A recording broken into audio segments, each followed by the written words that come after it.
Greetings,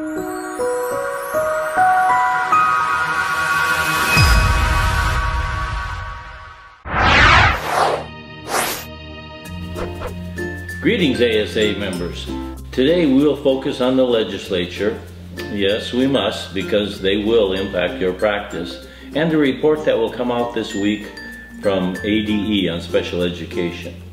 T.S. Eliot famously said, "April is the cruelest month."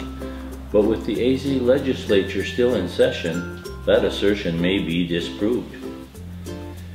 Now, legislatively, what are they doing about the budget? Wait, listen for the hum of busy activity. Can you hear it? That's right, nothing. They basically took the week off. Furtive meetings may be taking place behind closed doors, and various proposals are being floated, including some ideas for large amounts of education funding, including increasing the base level, in other words, the per ADM support, as well as earmarked amounts for all-day kindergarten, CTE, special education, poverty weights, junior high weights, and other areas. Here's ASA's position. Encourage legislators to put the largest amount possible in the base level support. There, it is voter protected and subject to minimum yearly increases of 2% or inflation. Earmarked items have a history of being cut. Witness the fate of then Governor Napolitano's funding of all-day K, immediately cut when the Great Recession hit. Columnist Robert Robb wrote on Sunday supporting this idea, and there's a link to his article in this message. Now, what if nothing is done on the budget by the end of May? Then the Auditor General's Office will publish preliminary budget forms on Friday, June 3rd for use in budget proposal and adoption if the state budget has not passed and does not appear likely to pass the following week. If these preliminary forms are used, remember, it will be necessary to revise budgets in early FY23 to incorporate changes in state law, because those changes have to occur, you remember, by June 30th. Well, last year, they passed the budget on June 29th. Districts can't wait until June 29th to start budget work when they have to approve a new budget in early July. A link in this message provides details on how the Auditor General and ADE will send those forms out in early June to get the process started. Well, the legislature can't pass a budget, but they can do other things. And here's one that they've done. I know the dog doesn't like what they've done, and I don't like it either. HB 2181, Parental Rights, Schools and Educational Records. This authorizes a parent to bring suit against a school district or charter for violation of parental rights or other action that interferes with or usurps the fundamental right of parents to direct the upbringing, education, health care, and mental health of their children. You didn't know you were usurping those rights. Requires that parents have access to all written and electronic medical records of their minor child.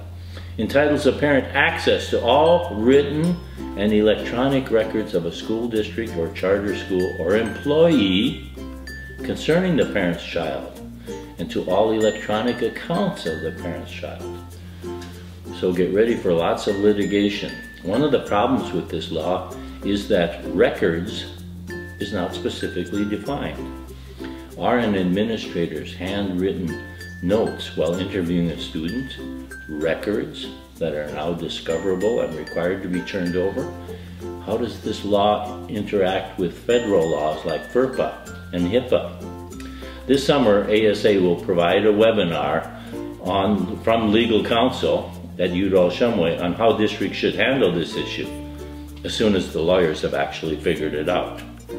If you want to read more about this bill, there's a link in this message.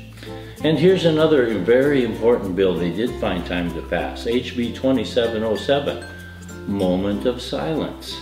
School districts and charters are required to set aside at least 1 minute at the beginning of each day for students to engage in a moment of silence. Wait, didn't we just have a moment of silence at the legislature? No, that was a week of silence. Finally, one subject the legislature has had no interest in for many years is the cost of special education. The last study was completed 15 years ago. File that under "Don't ask a question when you really don't want to know the answer." Since then, the Arizona student population of all our kids in school has grown 5%, while the identified special education students have grown 15%. So this year, under the direction of Superintendent Hoffman, the Arizona Department of Education commissioned a study. The first report has been completed, answering questions about the number of students, the cost of services, the number and cost of special education teachers, and the cost of providing transportation. Here are a few details, and the entire report is available at a link in this message. The special education population grew at the greatest rate in the following disability categories. Developmental delay increased 10,000 students, that's 279%. Mild intellectual disability, 3,300 students, 165%.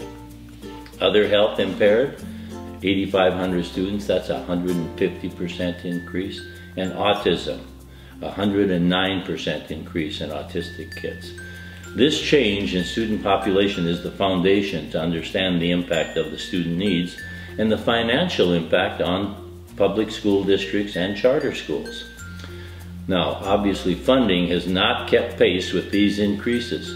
Of the 11 Group B weight categories, some of which I just mentioned, only 2 have seen funding increases since the early 1990s. Yes, that's 30 years ago. Only 2 have been increased. The next phase of the report will study the various types of programming in an attempt to find the most effective models. And that's the news. With 2 weeks before our students leave for the summer, it's the time of the year to remind yourself of what Nelson Mandela has said: education is the most powerful weapon which you can use to change the world. You have spent the last year changing the world, one student, one day at a time.